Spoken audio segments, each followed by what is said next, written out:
4 రోజులు అయినాక ఓదాం. ఇంకా మంచి మంచి కొత్త కొత్తవి కూడా తీసుకొస్తారు. అప్పుడు ఆఫర్ ఉంటదా? అయితే ఎప్పుడు ఇంతే, ఏది కావాలన్నా కొనియవు. అసలు నువ్వు మొగోనివేనా? ఏంది, ఏం మాట అన్నావు? అవును మరి, ఒక్కొక్కడు పెళ్ళాలను పట్టుకొని అటు తీసుకుపోతారు, ఇటు తీసుకుపోతారు, గుడి అంటారు, గోపురం అంటారు, షాపింగ్ అంటారు, రెస్టారెంట్ అంటారు. పెళ్ళైనప్పటి సుంది నీ పనేందో నీ కథేందో నీది నీకే. నన్ను ఎటన్నా తీసుకుపోయింది ఉన్నదా? అవ్వగారింటికి పోతే కూడా నేనే పోవాలి, నేనే రావాలి. ఒక్కరోజు తీసుకపోవు, ఒక్కరోజు తీసుకురావు.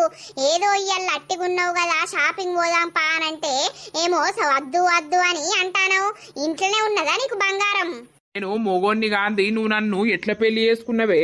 పన్ని నువ్వు ఒర్రకు. ఇప్పుడు నన్ను తీసుకపోతావా తీసుకపోవా? నేను తీసుకపోను. నువ్వు ఎవరిని పట్టుకొని పోతావో పో. నేనెందుకు ఎవరిని పట్టుకొని పోతా? నువ్వు నా మొగనివాదా? నన్ను వేసుకోలేదా? లచ్చల కట్నం తీసుకోలేదా? నువ్వు తీసుకపోవాలి గాని మందేవాడు తీసుకపోతాడు? అసలు ఏం మాట్లాడుతున్నావు?